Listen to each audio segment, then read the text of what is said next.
নমস্কার বন্ধুরা, চলে এসেছি আবার একটা নতুন গল্প নিয়ে আপনাদের সামনে। আজকের দিনটা আমাদের কাছে একটি বিশেষ দিন। আজ আপনাদের ভালোবাসায় আমরা গুটি গুটি পায়ে 4টি বছর পদার্পণ করলাম। আপনাদের ভালোবাসা সহযোগিতা না থাকলে আজ আমরা এই জায়গায় এসে পৌঁছাতে পারতাম না। তাই আপনাদের সকলকে গল্পের মেলার টিমের পক্ষ থেকে অনেক অনেক ধন্যবাদ আমাদেরকে এইভাবে ভালোবাসার জন্য। আমরা একান্তভাবে কামনা করি যে আপনারা আমাদেরকে এইভাবে ভবিষ্যতেও ভালোবাসবেন। আজকে আমরা আপনাদের জন্য নিয়ে এসেছি একটি ভিন স্বাদের গল্প।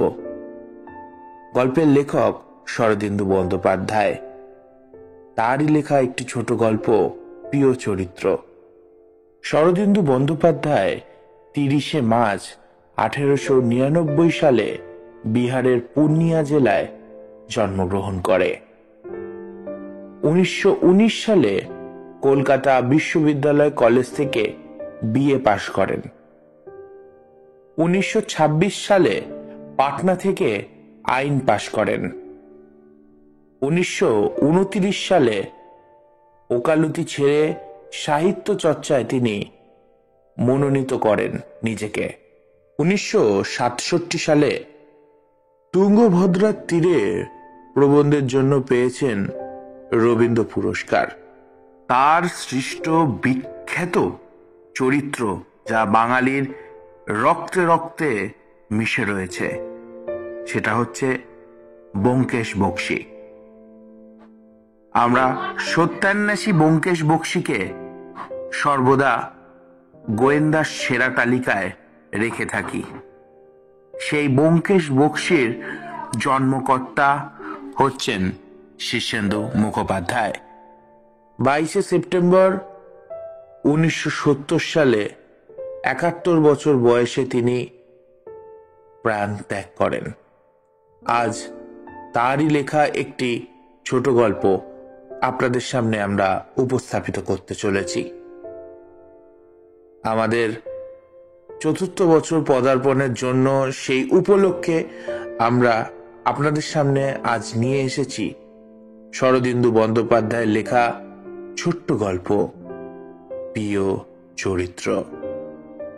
এই গল্পে যারা কণ্ঠ প্রদান করেছেন তারা হলেন কথক ও ব্যোমকেশের কণ্ঠে আমি দেবাঞ্জন, জাতিস্বর ও কালিদাসের কণ্ঠে শানু, চুয়ার কণ্ঠে অদিতি, কবরী ও কেয়ার কণ্ঠে অতসী। শুরু হচ্ছে আমাদের আজকের বিশেষ নিবেদন, শরদিন্দু বন্দ্যোপাধ্যায় রচিত প্রিয় চরিত্র। বড্ড মুশকিলে পড়েছি। জনৈক সম্পাদক জানিতে চাইয়াছেন আমার শ্রেষ্ঠ চরিত্রগুলির মধ্যে থেকে আমি কোনটিকে বেশি ভালোবাসি। এই প্রশ্নটার উত্তর দেওয়া কি সহজ? 30 বছর ধরে আমি গল্প লিখি। কত চরিত্র ছায়াবাজির মতন চোখের সামনে দিয়ে চলে গেছে। তাহাদের মধ্যে 2-4 জনকে কাগজে কালির আঁচড় কাটিয়া ধরিয়া রাখার চেষ্টা করিয়াছি, কিন্তু ভালোবাসিবার অবকাশ পাইলাম কই। ভালোবাসতে হলে 2-4 দিন একসাথে থাকতে হয়। জীবনের শীত, গ্রীষ্ম, শরৎ, বসন্ত একসাথে ভোগ করিতে হয়। হাসি কান্নার ভাগ লইতে হয়। তারপর যদি বা ভালোবাসা জন্মিল, ভালোবাসা কতদিন থাকে? সাবানের ফেনার মতো নানা রঙের বুদবুদ দেখাতে দেখাতে হঠাৎ এক সময় ফাটিয়া নিশ্চিহ্ন হয়ে যায়। আমার হৃদয়েও কত বুদবুদ ফাটিয়াছে, তাহার কি আর হিসাব রাখিয়াছি? অতীতে কাহাকে ভালোবাসিয়াছিলাম আর এখন কাকে ভালোবাসি তা কি করে বলবো? আমার অপবাদ আছে, আমি গজদন্তের চূড়ায় বসবাস করি। যাহারা আমাকে এই অপবাদ দিয়া থাকেন তাদের চোখে যদি ধূম্র কাচের চশমা না হইত তাহলে হয়তো তারা দেখিতে পারিতেন। দন্তটা গজদন্তের নয়, চুনকাম করা ইট পাথরের, বেশ মজবুত স্তম্ভ। পাকানো সিঁড়ি দিয়ে ইহার উপরে উঠিলে বেশ দূর পর্যন্ত দেখা যায়। তবে স্তম্ভের মাথায় যাহারা বাস করে তাদের জীবনে সঙ্গী সাথী বিশেষ জোটে না। আমার জীবনটাও একটু নিঃসঙ্গ। একদা রাত্রির কালে নিজ গৃহে বসিয়া নিজের মুশকিলের কথা চিন্তা করিয়াছি। মাটির প্রদীপটি মিটিমিটি করে জ্বলছে। এমন সময় সিঁড়িতে পায়ের শব্দ শুনতে পেলাম। বিস্মিত হইলাম। দিনের বেলা আমার কাছে কেউ আসে না, রাত্রে কে আসিল? রোগাপনা একটি লোক, চেহারা দেখে বয়স অনুমান করা যায় না। বছর 40 হতে পারে, আবার 4000 বছরও হতে পারে। আমার সম্মুখে আসিয়া বসিল। এক দৃষ্টি আমার পানে চাইহা তাকিয়া বলিল, আমাকে চিনতে পারছেন না? দ্বিধা ভরে মাথা নাড়িয়া বললাম, চিনি চিনি মনে হচ্ছে, কিন্তু। সে বলিল, আমি জাতিশ্বর। মাথা চুলকাইতে চুলকাইতে বলিলাম, জাতিশ্বর? হ্যাঁ হ্যাঁ, অনেকদিন আগে তোমার সাথে কয়েকবার দেখা হয়েছিল। মনে পড়েছে। তুমি তো রেলের কেরানি ছিলে। জাতিশ্বর তীব্রস্বরে বলিল, রেলের কেরানি ছিলাম এই কথাটাই শুধু মনে রেখেছেন? সোমদত্তাকে ভুলে গেছেন? উল্কাকে ভুলে গেছেন? উল্কা? ও বিষকন্যা উল্কা, যাহাকে ভালোবাসিয়াছিল তাহাকে দেহ দিতে পারায় নাই। সোমদত্তা নিজের ধর্ম দিয়া স্বামীর প্রাণ বাঁচাইয়াছিল। তাদেরকে অনেকদিন আগে চিনতাম। এক সময় ওহারা আমার মন জুড়িয়া বসিয়াছিল, কিন্তু উহাদের ভালোবাসিয়াছিলাম কি? ভালোবাসিলে কি ভুলে যাইতে পারিতাম? বলিলাম, আসল কথাটা কি জানো? জাতিশ্বর লোকটার মাথায় ছিট আছে। সে লাফিয়ে উঠে দাঁড়িল, তর্জনী তুলে বলিল, আপনি উল্কাকে ভুলে গেছেন, সোমদত্তাকে ভুলে গেছেন, রুমাকেও মনে নেই। আপনারা এই লেখক জাতটা বড় লঘুচিত্ত। ভালোবাসতে জানেন না, শুধু কুৎসিত রটাতে জানেন। ছি! জাতিশ্বর ধিক্কার দিয়ে চলে গেল। বসে বসে তার কথাই ভাবতে লাগলাম। সে জন্মে জন্মে বারবার বহু নারীকে ভালোবাসিয়াছিল। আমি যদি একই জন্মে পর্যায়ক্রমে বহু নারীকে ভালোবাসি, তবে তা ভালোবাসা হইবে না, অতি নিন্দনীয় কার্য হইবে। কেন? একটি নারীকে সারা জীবন ধরে ভালোবাসিব, তবেই তাহা ভালোবাসা হইবে, এমন কি কথা আছে? প্রাণে ভালোবাসা থাকিলেই তো হইল। পায়ের শব্দ শুনতে পাইনি। চোখ তুলে দেখি একটি যুবতী আমার সামনে এসে দাঁড়িয়ে আছে। আনন্দময় মূর্তি, কিন্তু বিহ্বলতা নাই। সর্বাঙ্গ জুড়ে সোনার গহনা, রূপের বুঝি অবধি নাই। বিদ্যাপতির শ্লোক মনে পড়িয়া যায়, নব জলধরে বিজরি রেখা দ্বন্দ্ব পশাহি গেলি। গলায় আঁচল দিয়া আমাকে প্রণাম করিল। তারপর পায়ের কাছে বসিয়া মৃদু কণ্ঠে বলিল, বললাম, পরিচয় দিতে হবে না, তোমাকে দেখেই চিনেছি। এত সুন্দর মেয়েকে কি ভোলা যায়? চুয়া লজ্জারণ মুখে জড়সড় হইয়া বসিয়া রইল। প্রশ্ন করিলাম, চন্দন বেনে কেমন আছে? চুয়া শঙ্কা ভরা চোখ তুলিয়া বলিল, তাহাকে ভরসা দেওয়ার জন্য বলিলাম, বেনের ছেলেরা সাগরে যাবে না, দুদিন পরেই ফিরবে। ভয় কি? নিমাই পণ্ডিতের খবর ভালো? চুয়া একটি ছোট্ট নিঃশ্বাস ফেলিয়া বলিল, ঠাকুর সন্ন্যাসী নাকি? উনি তো আর মানুষ ছিলেন না, দেবতা ছিলেন। কতদিন সংসারে থাকবেন? আর মাধাই? তার সঙ্গে একটা দেখা হয়েছিল, তিনি আমাকে মা বলে ডেকেছেন। আমিও একটা দীর্ঘশ্বাস ফেললাম। বেশ বেশ, সব খবরই ভালো দেখছি। তা তুমি আমার কাছে এলে কেন বলো দেখি? তোমাকে ভালোবাসি কিনা সেটা জানতে চাও? সে একটু নীরব থাকিয়া বলিল, আপনি আমাকে সর্বনাশে মিথ্যে মিথ্যা করছেন, তাই আপনাকে প্রণাম করতে এসেছি। সে আবার গলায় আঁচল দিয়া আমাকে প্রণাম করিল। বলিলাম, চিরাসমতি হও, পাকা মাথায় সিঁদুর পরো। তোমাকে উদ্ধার করেছিল চন্দনার নিমাই পণ্ডিত, কিন্তু আমিও তোমাকে ভালোবাসি। আচ্ছা এসো। চুয়া চলে গেল। ঘুরে ফিরে মাথার মধ্যে মাধাইয়ের কথা মনে আসতে লাগল। মহাপাষাণ মাধাই মহাপুরুষের চরণস্পর্শে উদ্ধার হয়ে গেল। আমার জীবনে এমন কোনো মহাপুরুষের আবির্ভাব ঘটবে কি? মনে তো হচ্ছে না। মহাপুরুষেরা বাঁচিয়া বাঁচিয়া অতি বড় পাষণ্ডেরই কৃপা করে, ছোটখাটো পাষণ্ডদের প্রতি তাহাদের নজরই নেই। আরে বাস, ব্যাপার কি? একসাথে অনেকগুলো লঘুক্ষিপ্ত পদধ্বনি, তারপর এক ঝাঁক যুবতী আমার স্তম্ভ গিয়ে ঢুকিয়া পড়িল এবং আমাকে ঘিরিয়া বসিল। প্রদীপটা উস্কাইয়া দিয়া একে একে সকলের মুখ দেখলাম। কেহ আনারকলি, কেহ রজনীগন্ধা, কেহ অপরাজিতা। সকলেরই মুখ চেনা, কিন্তু সকলের নাম মনে নেই। বললাম, রবীন্দ্রনাথ বলেছে তোমরা সবাই ভালো।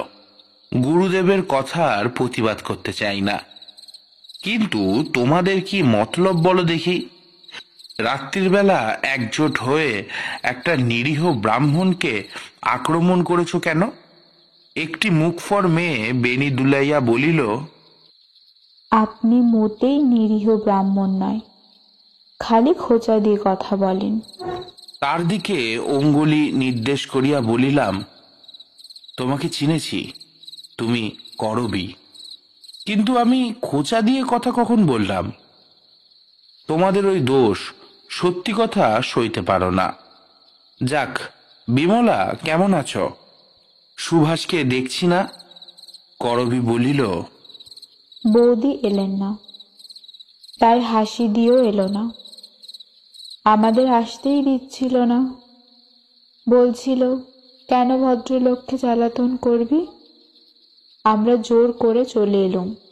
তাহলে তোমাদের মধ্যে দু একজনের সুবুদ্ধি আছে বলে। কিন্তু এসেছো ভালো করেছ। এখন বলো তো মতলবটা কি?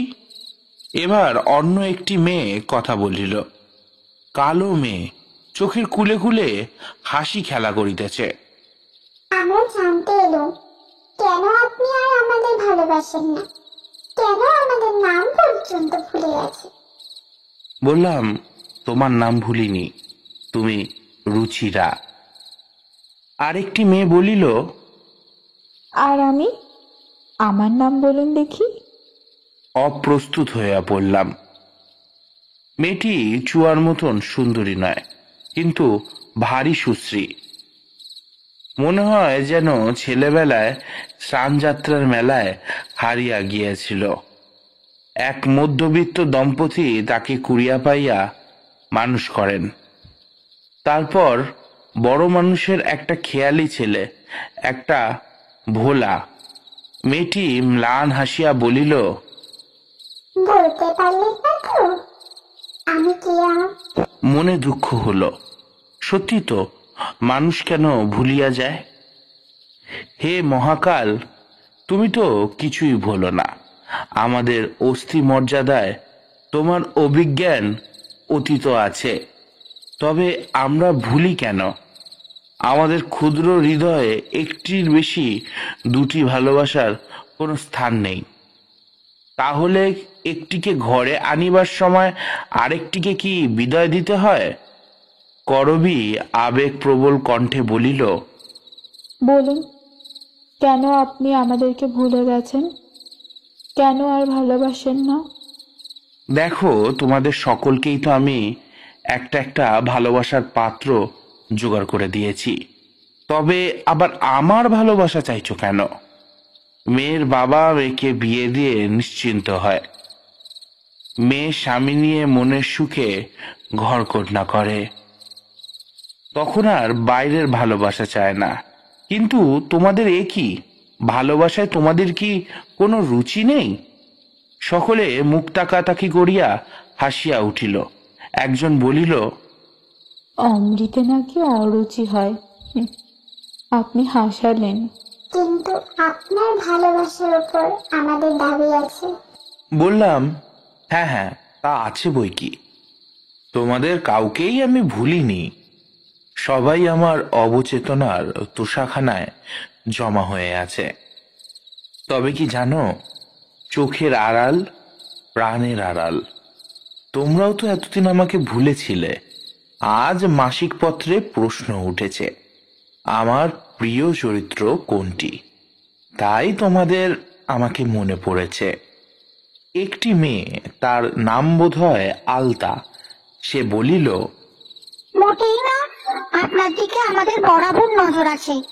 আপনি যে কাণ্ড করে চলেছেন, আজ রটা যশোদা, আর কুহুগুঞ্জা, শিখরিণী, পরশু বিরসী, যবনসী, বান্ধুলি, আরো কত মনের মধ্যে লুকিয়ে রেখেছেন কে জানে, গা জ্বলে যায়। আমার অবস্থা খুব কাহিল হইয়া পড়িল। ভালোবাসায় যাহাদের দুর্নিবার লোভ, অথচ অন্যকে ভালোবাসি দেখিলে যাহাদের গা জ্বলিয়া যায়, তাহাদের সহিত তর্ক করিয়া লাভ নাই। কি বলিয়া ইহাদের ঠান্ডা করিব ভাবিতাছি।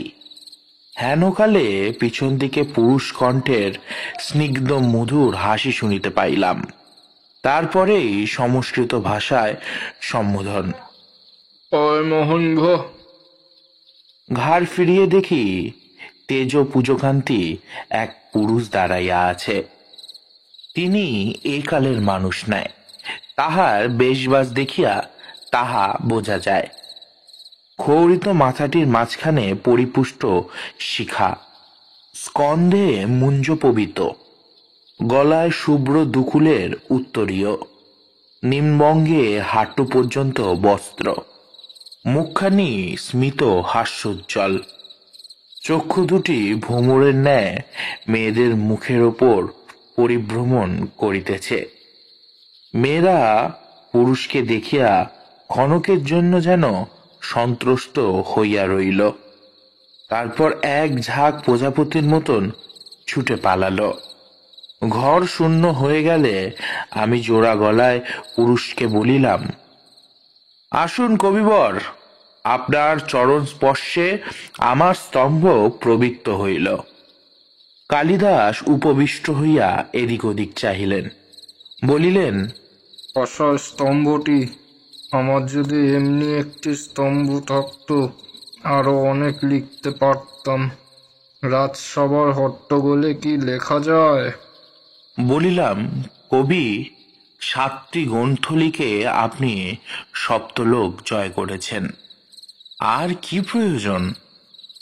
কবি একটু বিমনা হয়ে বলিলেন, তা যেন হলো, কিন্তু মেয়েগুলো আমাকে দেখে পালালো কেন, বলো দেখি। অপ্রতিভভাবে কাশিয়া বলিলাম, কি জানেন, স্ত্রীলোক ঘটিত ব্যাপারে আপনার একটু ওই দুর্নাম আছে না, তাই। পরম বিশ্বভরে কবি বলিলেন, তাই নাকি? কিন্তু সেকালে তো কোনো দুর্নাম ছিল না। উজ্জয়িনীর প্রাধানা নগরটি প্রিয়দর্শিকার সঙ্গে আমার ভাবসাব ছিল। মালিনীকেও ভালোবাসতাম, এমনকি জানি ভানুমতিও আমার প্রতি প্রিণীমতী ছিলেন। কিন্তু সেজন্য আমাকে দুর্নাম তো কেউ দেয়নি।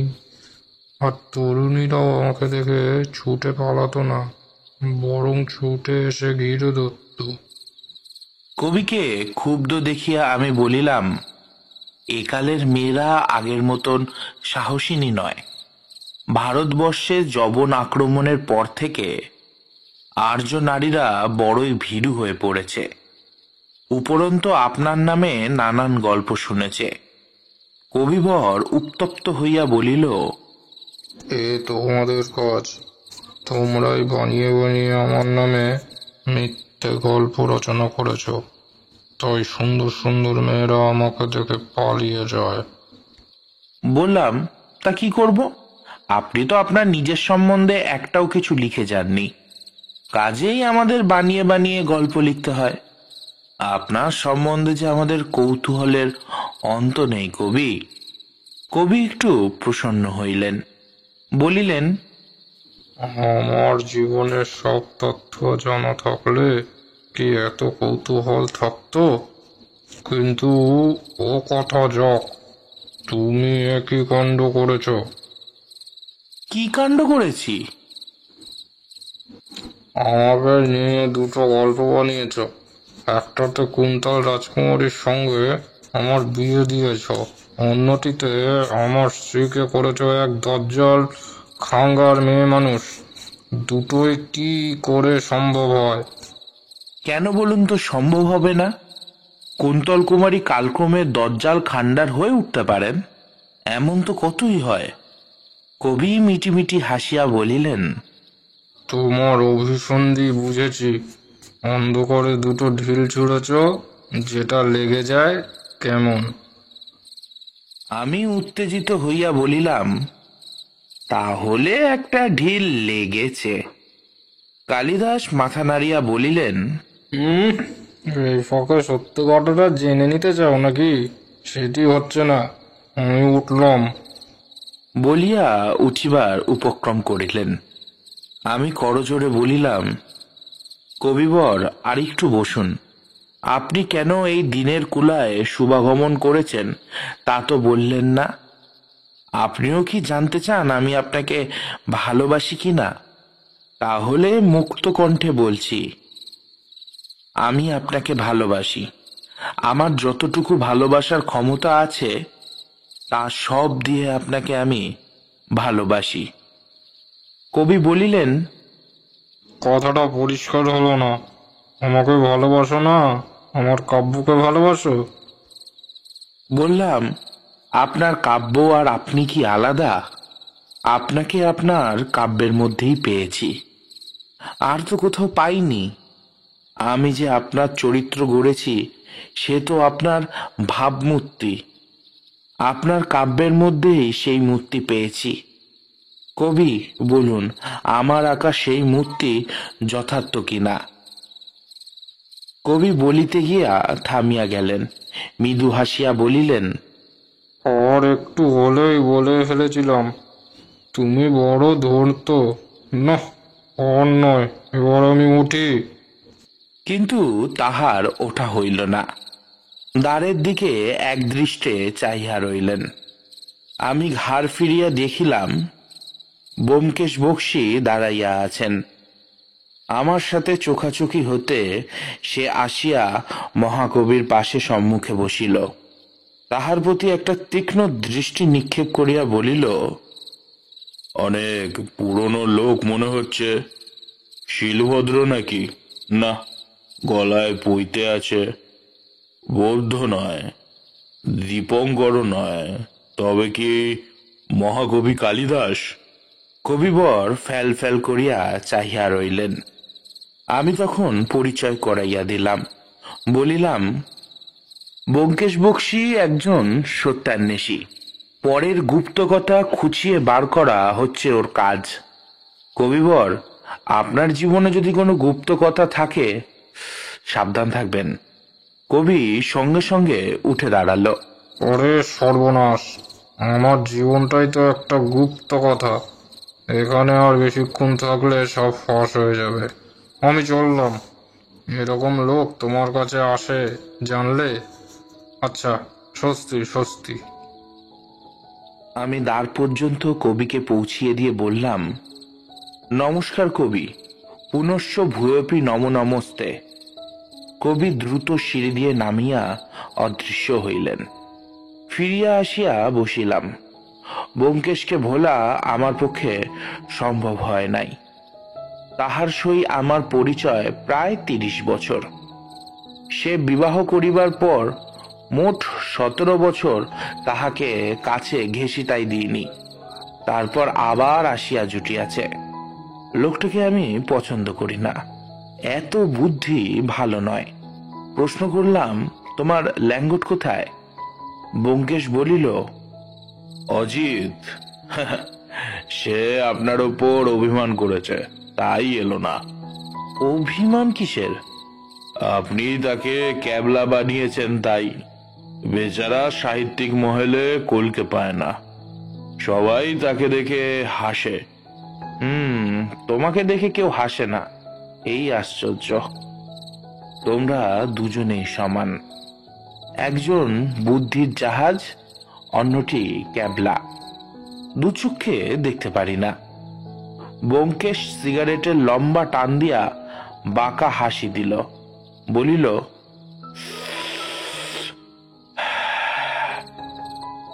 আপনি আমাদের তাহলে ভালোবাসেন না?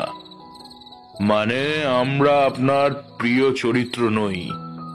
দৃঢ় স্বরে বলিলাম, না, তোমরা আমার প্রিয় চরিত্র নও। এই কথাটা কিন্তু ভালো করে বুঝে নাও। ব্যোমকেশ নির্বিকার স্বরে বলিল, আমি আগে থেকেই জানি, এবং আপনার প্রিয় চরিত্রকে তাও জানি। চকিত হইয়া বলিলাম, তাই নাকি? কে আমার প্রিয় চরিত্র? কার কথা বলছো তুমি? ব্যোমকেশ বলিল, যে আপনার প্রত্যেকটি লেখার মধ্যে অনুপ্রবিষ্ট হয়ে আছে, যাকে বাদ দিয়ে আপনি এক ছত্র লিখতে পারেন না, তার কথা বলছি। কিন্তু লোকটা কে? নাম কি তার? শুনবেন? ব্যোমকেশ আমার কানের কাছিয়া মুখ আনিয়া চুপি চুপি একটা নাম বলিল। চমকিয়া উঠিলাম। মনের অবচরে পাপ নাই, ব্যোমকেশ ঠিক ধরিয়াছে। কিছুক্ষণ মুখ বেদান করে থাকিয়া বলিলাম, তুমি কি করে জানিলে? ব্যোমকেশ অট্টহাসি করিয়া উঠিল।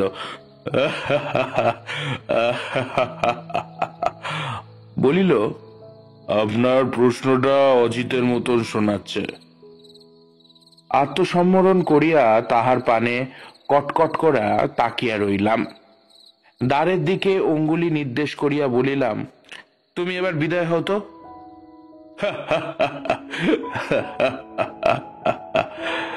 ব্যোমকেশ হাসিতে হাসিতে উঠে দাঁড়াইল, বলিল, ধরা পড়ে গিয়ে আপনার রাগ হয়েছে দেখছি। আচ্ছা চলি, আর একদিন আসবো খন।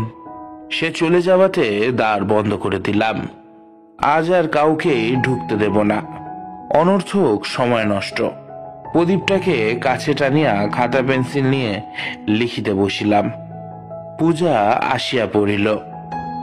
পূজার সময় একটা ব্যোমকেশের রহস্য কাহিনী না লিখিলেই নয়।